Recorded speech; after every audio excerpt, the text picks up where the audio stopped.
Man, get in here, get in here, get in here, get in here. Now, this is information that the TV don't show you about Europeans, right? Now, did you know Europeans on Native American reservations in Africa? Did you know that? Did you know that? It's hundreds of these reservations. Now, ask yourself this question. How did they get here? On these reservations, and this is how they living. No lights, no running water, no nothing. But how did they get here? Well, the apartheid story, and I'm gonna give you a little synopsis on how they got on these reservations.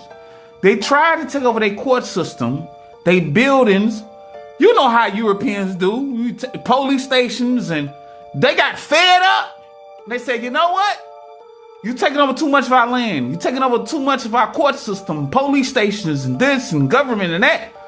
They overhauled the whole government. They overhauled and put them on reservations.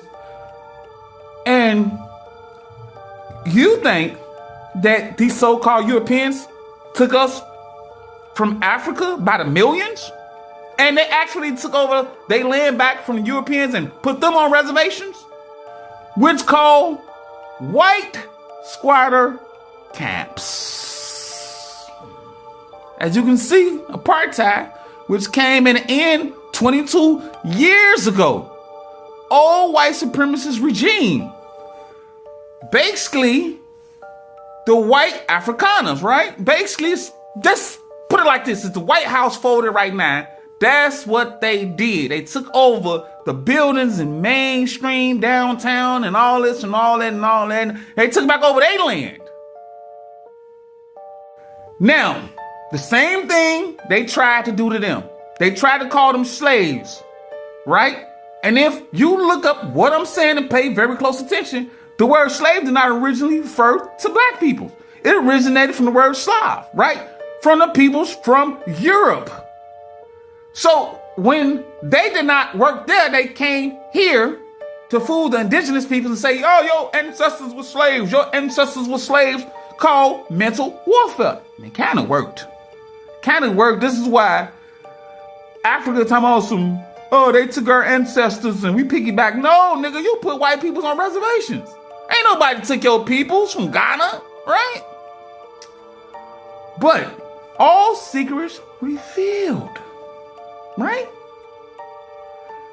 I hope you learned something today that we ain't come from Africa, right? We always been here. But if you'd like to donate $1, I greatly appreciate it. All secrets revealed.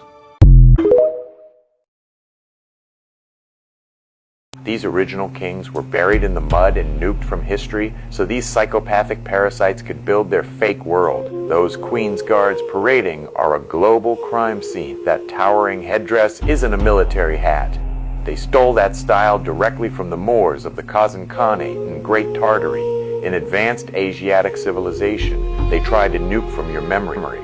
Those bearskin hats are nothing but a ritualistic imitation of the thick natural hair, those massive afros grown by the original Hibachi nobility, the true Obashis, who sat on the thrones of Europe while these people lived in caves.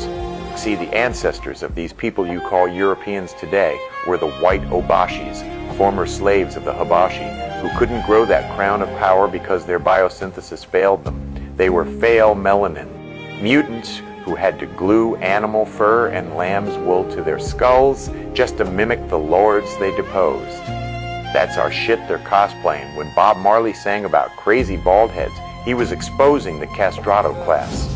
He was talking about the Mameluke and Janissary slave soldiers who were ritually castrated, losing their testosterone and their hair, becoming the gilded eunuchs who build the penitentiaries and schools to lobotomize your mind. Today, these bloodlines, the Orsini, Medici, and Rothschilds, align with the satanic banking cartels that funded Epstein's List and global human trafficking. It's all part of a Gollywog ritual, a theater of mockery, where they dress in the habits of the people they slaughtered, being you, to ensure the original people stay mentally dead. They snatched your headdress from the Kazan to fake the natural glory of the ancient Moors and Hebrews. The high-status nobility of the millennial reign knew the truth. Growing your hair out was the divine covenant of a peak human being. Moorish empresses and royalty grew their natural hair, those massive, beautiful afros, as a sign of supreme status and genetic frequency. They've tried to erase every memory of these beautiful Moors through iconoclasm and whitewashed history because their own biosynthesis failed them. You wonder why the barber shop is the biggest institution in our community? Because the system socialized you to pay money to trash your own godhood. Hair is an extension of your central nervous system, a literal antenna for your soul, and a divine covenant. The corporate system and the prisons force you to shave to disconnect you from your awareness and your royalty. While you're in that chair throwing your power away, the Ashkenazi is in the Shiva growing his locks out, rocking the Horus lock, because he knows the blessing you were tricked into hating. That Horus lock, that's ours. They repurpose your palaces after the historical resets. They wear your crowns and mimic your hair because they know that crown was the mark of a god-man on earth. Interracial alien mating? What the F is going on? Look, wait a second. You had whistleblowers tell you this kind of thing? Can you please unpack that? I had a guy who was uniformed. He was a senior enlisted with the United States Army. Came into my office in Crestview, Florida, in a non-classified setting. I had members of my staff there, and what they explained is that the military ran a very secret program where aliens that were living were in forced breeding programs with humans that had been abducted from war zones and from even the caravans of migrants. Now, again, I didn't verify this, but what the whistleblower was telling me is that there were like between 6 and 12 locations around the country where this happened, and what he wanted was a group, members of Congress, to all show up at the same time at all of these different locations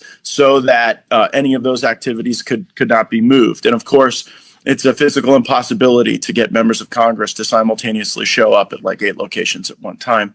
And so that never occurred.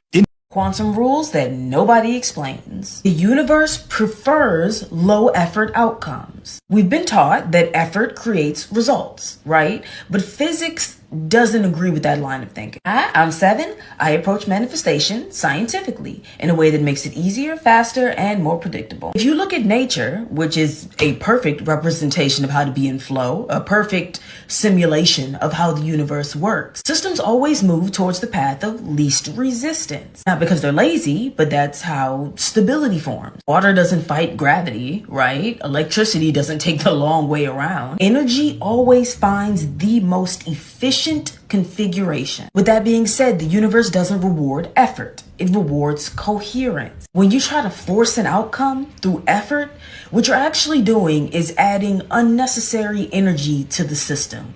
And that creates instability. Low effort outcomes happen faster because they require less reorganization of reality. In other words, the universal energy doesn't have to work around what you're now doing in order to deliver what you want to you. That's why things often fall into place when you stop pushing, right? Not because you gave up, but because you stopped creating resistance by inserting what you think should happen. Effort feels productive to the mind, but to the universe, ease is a signal that everything is aligned. The most powerful shifts don't come from trying harder. They come from removing what was never needed in the first place. Just relax and allow the universe to reorganize for you. That's its job. That's what it does best. If you want to know more about the quantum physics, the quantum mechanics behind manifestation, how it works and why it works, the link is right in my bio.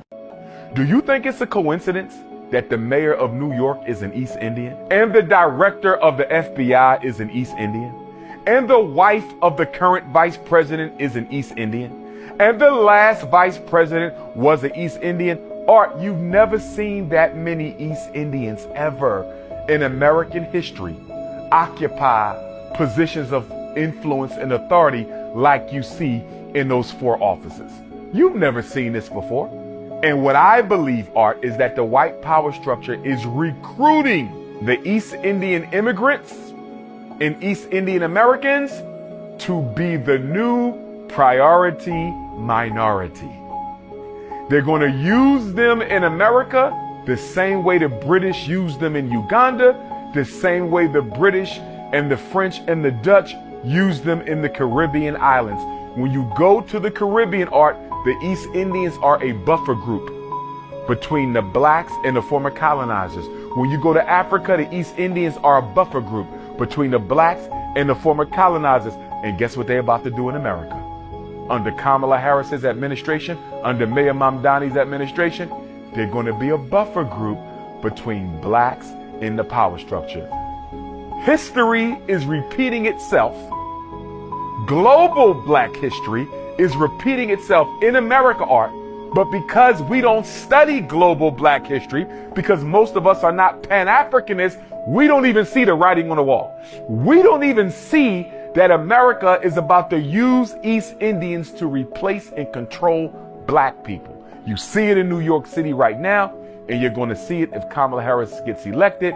And why? Because America cannot afford for India to get any closer to Russia and China than she already is, being a part of the BRICS Federation. In our traditions, women are dominant. And if you look on my family's statue, you will see a woman dead center dancing while the man is kind of stepped to the side looking at her. This dance that you see us doing in Haiti, in Africa, where the ladies take their chest and they're starting to do this towards the men. Every man was born from a woman. So women like to show their dominance by doing that dance right there. And that's what she's doing in the statue. Now, when you look down at the bottom of the statue, you will notice that the chains are not shackled to the slave's feet. That's because they had Sunday off and they're dancing on top of those chains. You look in the background of that statue, you'll see a Native American woman looking to the left. Just that spicy Native American revenge. You gotta understand, this land belonged to the Homa Native Americans first. So when the Africans were out there dancing, here come a Native American person right beside that African slave. And you'll see them dancing together. Native American take off a headdress, throw it on that African slave, keep on dancing. Find another African slave, take off a shirt, throw it on that one, keep on dancing. Now you got all these Africans dressed as Native Americans. According to the law, the slaves got to be back at the slave cabins before the sunset. So as the sun was setting, the natives would be like, well, I see no Africans here. Come on, y'all, let's go. We're going home. We got to get out of here. And all these Africans dressed as natives, they walked away from slavery. I got to tell y'all, when I was reading that in the courthouse, I know the people was mad at me because I was in there going, ooh, wee, ooh, this tea is hot. That girl says she is not finna give her money to a luau. And I believe her because she got an accent, so I know she know what she talking about. Everybody who ate Tina Knowles gumbo, this gumbo, the reason why y'all sick is because y'all don't know what the fuck she put in that damn gumbo. And see, if you know anything about luau, you know that they last for 101 days. The curse lasts for at least 101 days. That means whatever the fuck going on with y'all stomach right now, you finna feel that shit for the next 2, 3, 4 months. And what's crazy is that y'all ran out there to buy this gumbo just because Tina Knowles' name is behind it. Talking about, oh, we might be eating human remains, but 16 to 18 hours to make gumbo.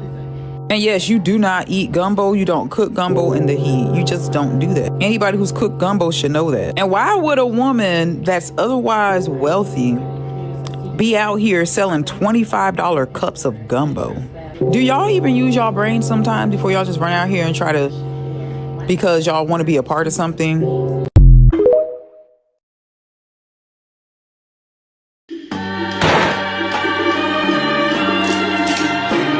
To the president's right. There we go. 11 years, 94 to 05, and that's 7 years of Bill Clinton and 4 years of W. Bush. Yeah. Here I come. Oh, here I come. Oh. Former White House chef Walter Scheib was found dead after a 5-day search and rescue operation.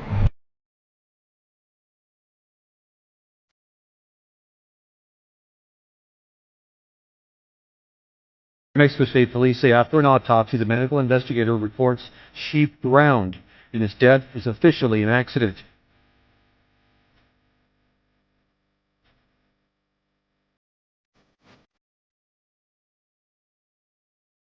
Police found 45-year-old Tafari Campbell dead in a pond at Martha's Vineyard in Massachusetts this morning.